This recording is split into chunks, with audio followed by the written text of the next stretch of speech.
Hello दोस्तों, मैं संतोष sir आप सभी लोगों का मॉडर्न हब में स्वागत करता हूँ। आज के हम लोग जीएस क्लास में फिजिक्स का एक छोटा सा टॉपिक प्रेशर दाब को जानेंगे। दाब क्या है, दाब के नियम पर कौन कौन सी वस्तु यंत्र काम करते हैं उसके बारे में जानेंगे। साथ ही साथ वायुमंडलीय दाब क्या होता है और उसके प्रभाव को जानेंगे। तो चलिए वीडियो स्टार्ट करते हैं। दाब, प्रेशर अंग्रेजी में इसे कहते हैं। जब दाब की बात करेंगे तो फर्स्ट पॉइंट आपको ये याद रखना है कि दाब एक अदिश राशि है। आपको पता होना चाहिए राशि दो ही, सदिश और अदिश। तो दाब कौन सी राशि है? अदिश राशि है। Point number 1। पॉइंट नंबर 2, दाब का जो एस आई मात्रक है वह न्यूटन प्रति मीटर स्क्वायर होता है। अगर आपके एग्जामिनेशन में ऑप्शन में न्यूटन प्रति मीटर स्क्वायर ना रहे तो इसके स्थान पर ऑप्शन पास्कल मिलेगा।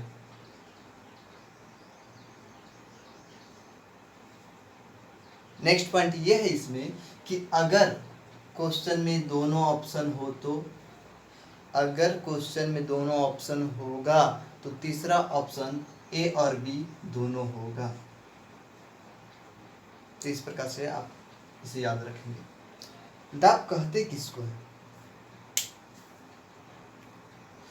प्रति एकांक क्षेत्रफल पर लगने वाला जो बल होता है, फोर्स होता है, उसे ही दाब कहते हैं। याद रखेंगे डिफिनेशन कि प्रति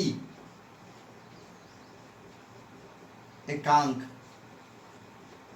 क्षेत्रफल पर लगने वाले बल को ही दाब कहा जाता है। इस तरह से दाब के बारे में पास्कल ने हमें बताया था, जिस कारण से इसका मात्रक पास्कल दिया गया है। नेक्स्ट पॉइंट ये है आपके सामने कि हमारे यहाँ अगर किसी बंद डब्बा या बर्तन कोई भी हो, अगर किसी बंद डब्बा या बर्तन में जल हो, जल या किसी भी प्रकार का द्रव हो या गैस हो, तो जब आप द्रव और गैस पर, बंद वस्तुओं में रखा हुआ द्रव और गैस पर दाब लगाएंगे, प्रेशर देंगे, तो चारों ओर दाब जो है समान लगेगा। फॉर एग्जाम्पल, आप एक छोटा सा घर में ही इसका जो है आप एक्सपेरिमेंट कर सकते हैं।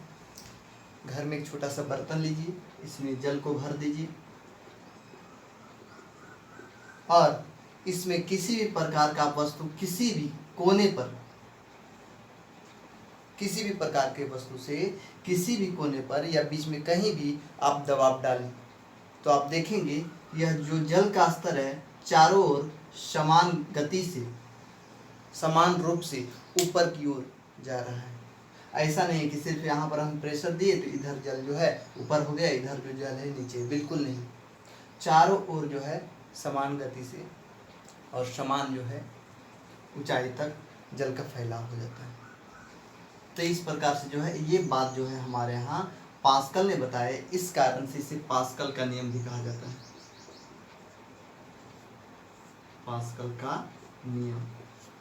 और इसी नियम के आधार पर हमारे यहाँ जितने सारे हाइड्रोलिक सिस्टम से संबंधित वस्तु कार्य कर रहे हैं, सब का सब वस्तु में दाब जरूरी है और वह पास्कल के सिद्धांत या पास्कल के नियम पर कार्य करते हैं।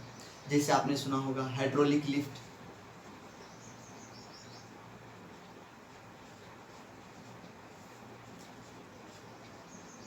यह पास्कल के सिद्धांत पर काम करता है। हाइड्रोलिक गियर गाड़ी में गति को तेज करने के लिए जिस चीज़ का प्रयोग किया जाता है उसे गियर कहते हैं। तो hydraulic gear, hydraulic lift, hydraulic spring,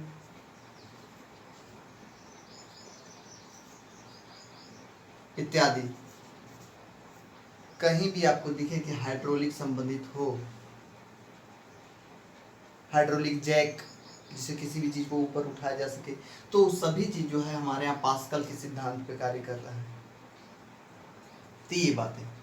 आगे की बात करेंगे तो दाब का संबंध वायुमंडलीय दबाव से भी है। देखेंगे हम लोग इस पे, यहाँ वायुमंडलीय दाब, वायुमंडलीय दाब के बारे में सबसे पहले हमें जानकारी 1650 में ऑटो हन गोरिक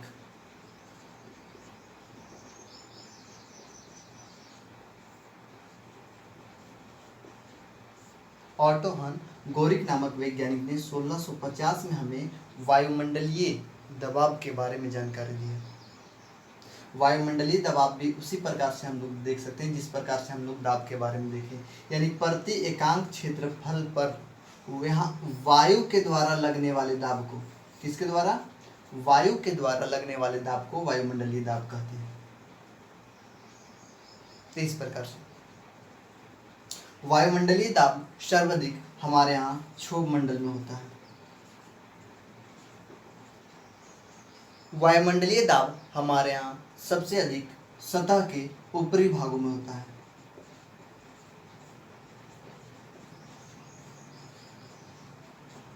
और जैसे जैसे हम पृथ्वी के सतह के ऊपरी भागों से और ऊंचाई की ओर जाते हैं तो वायुमंडलीय दाब कम होते जाता है। जैसे जैसे हम लोग अपने सतह से, पृथ्वी के सतह से ऊपर की ओर बढ़ेंगे, वायुमंडलीय दाब जो है, प्रेशर जो है, कमते जाएगा। ये पॉइंट आपको बिल्कुल याद रखने हैं। नेक्स्ट पॉइंट ये है कि जिस प्रकार से दाब का मात्रक न्यूटन प्रति मीटर स्क्वायर होता है, उसी प्रकार वायुमंडलीय दाब का एसआई मात्रक जो है बार होता है।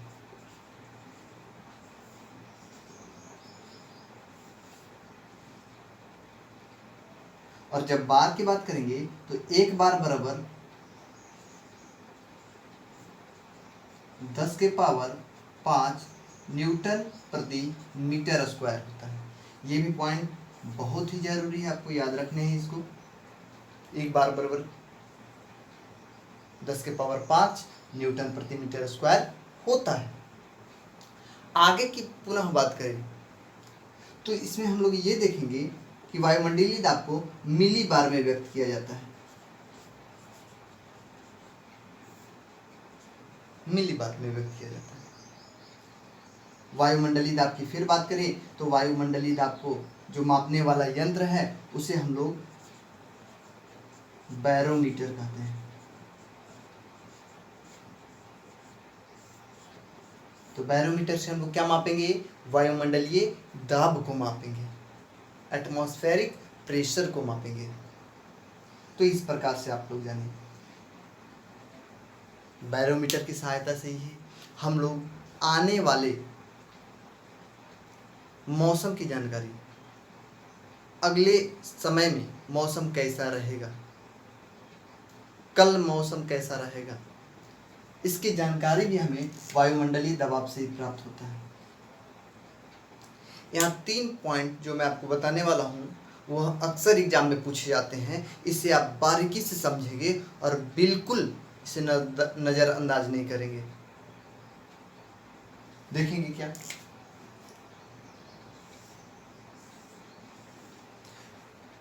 पॉइंट नंबर 1, किसी भी टेम्परेचर को, तापमान को मापने के लिए एक मीटर का प्रयोग होता है। यहाँ पर हमने आपको बताया कि बैरोमीटर, सपोज ये आपका बैरोमीटर है, ये आपका बैरोमीटर है। अगर ये आपका बैरोमीटर है तो इस पर कुछ ना कुछ अंक होंगे। थर्मामीटर से हम सामान्य रूप से बुखार को मापते हैं, उस पर भी कुछ डिजिट होते हैं, अंक होते हैं। उसी प्रकार बैरोमीटर पर भी कुछ अंक होते हैं जिसे हम लोग आसानी से पढ़ सकते हैं। तो जब आसानी से पढ़ सकते हैं तो इसको हम लोग लिख दे पाठ्यांक, कोई परेशानी तो नहीं होगा। पाठ्यांक, पाठ्यांक जिसे हम लोग आसानी से, जिस अंक को हम लोग आसानी से पढ़ सके, पाठ्यांक। हाँ, तो बताने वाले ये हैं कि जब बैरोमीटर का पाठ्यांक 1 लाइन, 2 लाइन और 3 लाइन कह रहा है कि जब बैरोमीटर का पाठ्यांक धीरे धीरे नीचे की ओर गिरे, जब बैरोमीटर का पाठ्यांक धीरे धीरे नीचे की ओर गिरे, तब मौसम ठंडा और बारिश होने की संभावना होती है। किसमें? धीरे धीरे में क्या होने की संभावना होता है? वर्षा होने का संभावना होता है और मौसम ठंडा रहेगा। लेकिन जब पाठ्यांक अचानक नीचे गिर जाए, अगर पाठ्यांक अचानक नीचे गिर जाए, तब आंधी और तूफान आएगा। आंधी और तूफान। नेक्स्ट पॉइंट ये है आपके बीच कि जब पाठ्यांक धीरे धीरे ऊपर जाए, धीरे धीरे कहाँ जा रहा है? ऊपर की ओर जा रहा है। तो जब पाठ्यांक धीरे धीरे ऊपर की ओर जाए तो मौसम साफ होने का संकेत यह देता है, यानी अब मौसम कैसा होगा? साफ होगा। तो ये 3 पॉइंट आपको पूरी तरह से याद रखने हैं। आंधी तूफान कब आएगा? तो आपको बताना है कि जब वायुमंडलीय पाठ्यांक अचानक नीचे गिर जाए तो आंधी और तूफान आएगा। जब वायुमंडलीय पाठ्यांक धीरे धीरे नीचे गिरे तब वर्षा होने की संभावना है, और जब वायुमंडलीय पाठ्यांक धीरे धीरे ऊपर की ओर जाए तो मौसम साफ होने की संभावना है। तो इस प्रकार से बात करेंगे वायुमंडलीय दाब की। तो यहाँ वायुमंडलीय दाब के बारे में और 2 पॉइंट। पॉइंट नंबर 1 कि जब हम लोग कलम का प्रयोग करते हैं तो वायुमंडलीय दबाव के कारण आप लोग देखते हैं क्या कि कलम से जब आप लिखते हैं तो उसमें जो इंक है वो धीरे धीरे आगे की ओर जाता है। होता यूँ है कि वायुमंडलीय दबाव जो है उसे धक्का दिए हुए है, कह रहा है तुम आगे बढ़ो, आगे बढ़ो। लेकिन जब उसी कलम को आप एरोप्लेन में ले जाते हैं तो होता क्या है कि जब आप एरोप्लेन में जाइएगा तो आप ऊंचाई पर जाएंगे, और जब आप ऊंचाई पर जाएंगे तो वहाँ वायुमंडलीय दबाव कम होगा, और जब वायुमंडलीय दबाव कम होगा तो उसमें जो इंक है वो धीरे धीरे क्या होगा? पीछे की ओर आएगा, रिसना चालू हो जाएगा, और इस प्रकार जो है वह फ्लो कर जाएगा, बह जाएगा, रिस जाएगा। इसीलिए इसीलिए वायुयान में जब भी कोई व्यक्ति सफ़र करता है तो उसे पेन ले जाने से रोका जाता है। तो इस प्रकार से जो है वायुमंडलीय प्रेशर के बारे में। नेक्स्ट पॉइंट ये है कि जब आप भोजन बनाते हैं तो आप जब पहाड़ों के ऊपर भोजन बनाते हैं तो भोजन बनाना कठिन हो जाता है, लेकिन जब हम लोग सामान्य रूप से घरों में भोजन बनाते हैं तो आसानी से भोजन बन जाता है, क्योंकि यहाँ वायुमंडलीय प्रेशर जो है अधिक है। और जैसे ही आप पहाड़ पे जाएंगे तो वायुमंडलीय दाब जो है क्या होगा? कम जाएगा, और कम जाने के कारण जो है खाना बनने में देर होगा। यहाँ वही बात कि पहाड़ों पर खाना बनाने में कठिनाई होती है, क्यों? तो इसका आंसर होगा कि वहाँ वायुमंडलीय दबाव क्या है? कम है। कहाँ? पहाड़ पर भोजन बनाने में कठिनाई होती है क्योंकि वहाँ वायुमंडलीय दबाव क्या होता है? कम होता है। नहीं, तो इस प्रकार से जब वायुयान में जाते हैं तो कलम ले जाने के लिए मना किया जाता है, क्यों? क्योंकि वहाँ वायुमंडलीय दबाव कम होता है। तो इस प्रकार से वायुमंडलीय दबाव के बारे में आगे की बात फिर करेंगे। तो पॉइंट यहाँ जो सबसे बड़ी है वो ये रहा कि जब किसी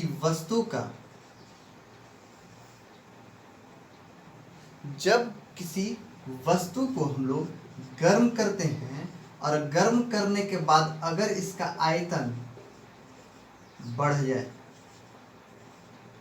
जब किसी वस्तु को हम लोग गर्म करें और गर्म करने के पश्चात इसका आयतन क्या हो जाए, बढ़ जाए, तो उस वस्तु पर अगर हम लोग दाब देंगे, क्या देंगे, अगर उस वस्तु पर हम लोग प्रेशर देंगे तो इसका गलनांक जो है बढ़ जाएगा। गलनांक भी क्या हो जाएगा, बढ़ जाएगा। फिर से सुनेंगे, जब किसी वस्तु को हम लोग गर्म करेंगे और गर्म करने से अगर उसका आयतन बढ़ जाए तो उस वस्तु के ऊपर दबाव देने से उसका गलनांक भी क्या होता है, बढ़ जाता है। फॉर एग्जाम्पल, जैसे आपने मोम का नाम सुना होगा, जैसे आपने नारियल तेल का नाम सुना होगा, जैसे आपने घी का नाम सुना होगा इत्यादि। इस तरह की जो भी जमी हुई वस्तु, इस पर जैसे आप प्रेशर देंगे तो इसका जो है गलनांक क्या हो, बढ़ जाएगा। नारियल तेल अक्सर जो है हम लोग ठंडा में जो है, ठंडे के दिनों में इसका एक्सपेरिमेंट करते हैं। नारियल तेल जो है पूरी तरह से जमा होता है, जैसे अपने हाथों पर हम लोग लेते हैं, उस पर प्रेशर देते हैं तो वह पिघल जाता है, मतलब गलनांक अधिक उसका हो जाता है। तो इस प्रकार से आगे की बात करेंगे, तो जब किसी वस्तु को हम लोग गर्म करें और गर्म करने से अगर उसका आयतन कम जाए, आयतन कम जाए, तो उस वस्तु पर दबाव देने से भी, यानी दाब देने से भी उसका गलनांक क्या हो जाएगा, कम जाएगा। ये पॉइंट आप ध्यान रखेंगे, क्या हो जाएगा, कम। जैसे इसका फॉर एग्जांपल क्या है, बर्फ, उदाहरण के लिए आप याद रखेंगे कि बर्फ है। तो इस प्रकार से नेक्स्ट पॉइंट ये है प्रेशर के बारे में, दाब के बारे में, कि जब जब क्षेत्रफल बढ़ता है तो दाब घट जाता है। यानी क्षेत्रफल को बढ़ने से दाब घट जाता है और क्षेत्रफल को घटने से दाब बढ़ जाता है। इसका छोटा सा उदाहरण मैं आपको दे दूं, हमेशा मैं अपने क्लास में दिया करता था, कुछ लोगों को याद भी होगा, उन्हें आज याद आ रहा होगा कि सर आज फिर इस बात को बता रहे हैं। हाँ मेरे दोस्त, क्षेत्रफल बढ़ने से दाब घटता है। यानी अगर आपको एक चेयर पर, कुर्सी पर बैठाया जाए तो कुर्सी का क्षेत्रफल अधिक होता है और अधिक होने के कारण आप उस पर बैठने में कंफर्टेबल महसूस करते हैं, क्योंकि चारों ओर जो है दबाव समान लगता है। लेकिन उस चेयर के जगह अगर एक सुई दे दिया जाए और कहा जाए आप बैठिए, तो सोच सकते हैं क्या होगा। अगर सुई पर आप बैठेंगे तो सुई का एरिया क्या है, क्षेत्रफल क्या है, कम है, तो दबाव क्या होगा, आपके बॉडी का जो है प्रेशर, पूरे शरीर का प्रेशर किसी एक अंग पर पड़ेगा और सुई क्या होगा, अंततः आपके शरीर के अंदर प्रवेश कर जाएगी। तो आपको समझ में आ रहा होगा कि क्षेत्रफल घटने से दबाव क्या हुआ, पूरी बॉडी का प्रेशर क्या हुआ, बढ़ गया। लेकिन क्षेत्रफल जैसे ही बढ़ा तो पूरे बॉडी का प्रेशर क्या हुआ, कम गया, क्योंकि चारों ओर उसका फैलाव हुआ। इसी कारण से जब कोई व्यक्ति दलदल में डूब रहा हो तो उसे सलाह दिया जाता है कि तुरंत आप लेट जाएं, क्योंकि लेटने से जो है क्षेत्रफल क्या होगा, व्यक्ति का बढ़ जाएगा, जिससे प्रेशर कम जाएगा और उसे डूबने की संभावना थोड़ी कम हो जाएगी। ऐसा मैं नहीं कह रहा हूँ कि नहीं डूबेगा, डूबना तो है अगर कोई ना बचाए तो, लेकिन जो समय डूबने में लगेगा वह कम लगेगा, समय अधिक लगेगा नहीं। तो इस प्रकार से आप इसके बारे में जानें, प्रेशर के बारे में जानें। अगर आपके माइंड में किसी भी प्रकार का इस टॉपिक से प्रश्न आए तो बिल्कुल आप कमेंट बॉक्स में बेझिझक पूछ सकते हैं। और हाँ, वीडियो अगर पसंद आए तो लाइक कीजिए, शेयर कीजिए, सब्सक्राइब करना बिल्कुल ना भूलें, क्योंकि यह वीडियो सिर्फ मैं आपके लिए बना रहा हूँ। धन्यवाद।